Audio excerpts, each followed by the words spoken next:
Hello, this is Matt on the Moon Family Sedan channel. Here's a headline from the Crypto Basic. Deaton, in his 2023 predictions, says no Ripple settlement till after court ruling. And a lot of people actually are confused by that. Now, I'll tell you this even at the outset. What you need to understand, and I have mentioned this on the channel a number of times, but it's important that you all understand this going through the video, or else what is going to be stated won't make sense. When people say settlement, regular people like you and me who aren't attorneys, I mean, some of you listen to our attorneys, but most of us, when we're talking about settlement, we're talking about a conclusion of a case before a decision is rendered by a judge, as far as, if you're talking about like a summary judgment type of situation, or settled before a jury makes, comes to a conclusion in a case. That's what most of us in the world mean when we're talking about settlement. But as it turns out, settlement can occur after a party loses in a motion for summary judgment. Because again, a motion for summary judgment, it's the end of the lawsuit. A judge makes a unilateral decision in terms of who wins, who loses, all that jazz. And at that point, the two parties must come to settlement terms, which would be within the confines of what is outlined by the judge at that particular juncture in time. So that's still technically called settlement. It's just regular people who are not attorneys don't know that. I didn't know that for a long time. And so it's confusing, but that's what's being discussed. So it did kind of confuse some people, but that's what was actually meant here. So before digging in any further, though, I do want to be clear. I do not have a legal or financial background of any kind. I am not offering legal or financial advice, and you definitely should not buy or sell anything because of anything I say or write. I'm just an enthusiast who enjoys making YouTube videos about crypto-related topics, but just as a hobby, and just for fun, damn it. And if you don't like it, well, you can just get out.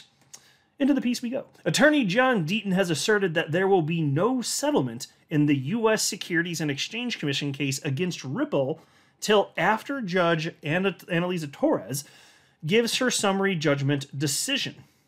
The friend of the court in the over 2-year-long legal battle said this in a tweet yesterday as part of his predictions for 2023. And the tweet is on your screen. There's actually a couple tweets. The first one reads as follows, and he makes several predictions. The second prediction, I'm just going to read it as is, but he elaborates on that in a separate tweet. But here you go, 2023 predictions by Attorney John Deaton. Number 1, the Ripple case does not settle until after we get a decision from Judge Torres. 2, an exchange, maybe more than one, is sued for selling unregistered securities. Number 3, investigation into SB fraud meetings uncovers bad crap. Number 4, Gensler resigns before the end of year. Ooh, I tell you what, I would not mind that one. Although last time we got a new SEC chair, people were optimistic it might be better than the previous one, that asshat Jay Clayton. That did not go so well. So, careful what you wish for, I suppose. Can you imagine if somebody came in and was actually worse than Gary Gensler? I know that's technically possible, but is it probable? Oh, I sure as hell hope not. Oh, dear baby, sweet Jesus. Just, please let the answer be no. Piece continues. Elaborating on his prediction, Deaton explains that both parties could enter an out-of-court settlement after the court ruling to stay a potential jury trial and potential appeals. And this was really interesting because you'll see as it turns out, this is not something I'd really considered, but as it turns out, even if Ripple loses, there's always a possibility that the terms of the settlement could in ways be favorable for Ripple if they agree to forego the opportunity of an appeal of that decision by the judge. And that's not something I'd really considered, but that kind of opens up new opportunities, don't you think? So check this out. Here's what Attorney Deaton says. Some people are confused about my prediction that the Ripple case doesn't settle until after Judge Torres renders a decision. A settlement could occur, after which would eliminate any potential jury trial and also eliminate any potential appeal. So that's interesting, isn't it? So just think about it, like, even if Ripple loses, what if part of the negotiation is that we make sure that there is some sort of path forward for XRP holders in secondary markets, or else the SEC knows they're going to have to deal with an appeal. I don't know what their internal thinking would be on something like that. I'm just noting that it introduces interesting concepts and potential possibilities. Now, on point number 2, regarding him stating that an exchange, maybe more than one, would be sued for selling unregistered securities. In a separate tweet, he noted that this actually did already happen. Even if you set aside what happened with FTX after the Ponzi fraud stuff, Gemini's been sued now. And that news broke the other day, so I'm sure most of you have heard at this point. But it's official. They're being sued for selling unregistered securities. And they're not naming specific cryptos, although in the suit they do cite that courts have found, this is the allegation by the SEC anyway, courts have found crypto assets themselves to be securities. The SEC is actually arguing that. The asset itself is the security. Okay. Well, we already can tell by the way the SEC behaves, that's what they believe, but the asset is never the security. Oranges are not securities, damn it, you little punk-ass bitches. Baby back up, Charles. Piece continues. The prediction supports Deaton's previous stance where he argued that the case would make it to a court ruling as opposed to most XRP holders in a poll he conducted who believe a settlement was likely before summary judgment. And so I'll pause and note, and I shared this in a previous video, Attorney Deaton did a poll, and over 18,000 people responded, and I can't remember the exact outcome, but I'm pretty sure it was something like 60%, if I'm not mistaken, think that a settlement is actually more probable than, you know, the judge coming to a conclusion via summary judgment. At this stage in the game, I acknowledge that settlement's possible. My bet at this point is it's not going to happen. I acknowledge it could. I think in terms of probability at this stage in the game, no.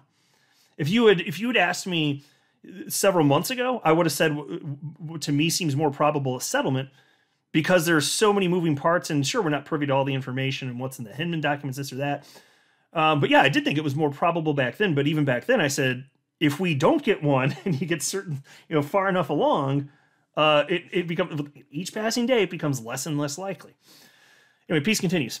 At the time, the lawyer expressed that he no longer expected the SEC to seek a settlement to keep the Hinman documents private. According to Deaton, despite recent efforts by the SEC in omnibus motions to keep the Hinman documents sealed, he believes that the SEC, which already agreed to a court order to hand them over to Ripple, is ready to risk the documents going public.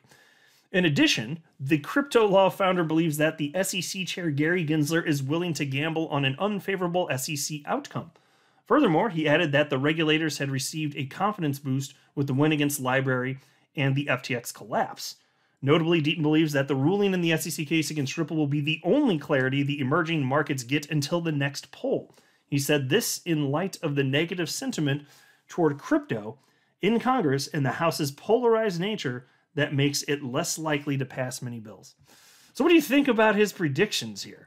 I want to say yes, I would love for Gary Gensler to resign. So I'm just going to go ahead and say it. I hope that happens. But oh my God, if we get someone worse. If we get, damn it. We'll see here. But I also wanted to mention this on an unrelated topic. And the reason I want to highlight this is just to point out how just god-awful the SEC is as a government agency. They are the absolute worst. Why does this organization exist? XRP community member Anthony Welfare shared the following tweet, and he was talking about a new documentary on Netflix about Bernie Madoff, who ran the biggest Ponzi scheme in history. I think it ballooned something like $64 billion, $65 billion, somewhere around there. But here's what Anthony Welfare said. Catching up on the Madoff documentary and shocked by the lack of supervision from, you guessed it, the SEC. Maybe history is repeating itself? FTX seems, hashtag FTX, seems the SEC had many meetings with the Madoff people before it exploded. Yeah, and it's curious. And so you can look at this and say that they're inept, and maybe that's the case. But if you look at who's in charge and people who knew who, there lots of people are speculating that the SEC was intentionally looking the other way. And lots of people today are speculating that the SEC, rather than being incompetent, was looking away regarding FTX. Now, I'm not going to make an assertion. I don't know for sure one way or another. I do think in general the SEC is more apathetic than inept. I think they just don't give a damn. I don't think they care in a general sense, as evidenced by their behaviors about their core mission of protecting investors. I just think they don't give a damn. So I actually did watch this documentary recently. It's in 4 parts, and I think it came out to roughly 4 hours in total. And I'd seen all sorts of stuff about Bernie Madoff over the years, but this is the latest one. It's a new one from Netflix, and it is interesting and it is well done.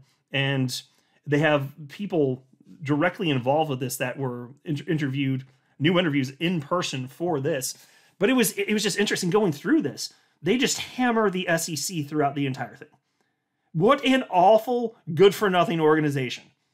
They're just the freaking worst. Why do we have the existence of the... Who are they actually protecting? And again, I'm not literally stating they've done zero good, but it's so lopsided the other direction, I don't see why it makes sense to even have them, period. Anyway, if you haven't checked out this one, it's worth a watch. I enjoyed it anyway. It's about 4 hours of your life, but if you want to have a little bitch fest about the SEC, hey, this is the place to go. And it is genuinely interesting, but I'll wrap up here. I'm not a financial advisor. You should not buy or sell anything because of anything I say or write. That would be a very, very, very bad idea. Until next time, to the Moon Family Sedan.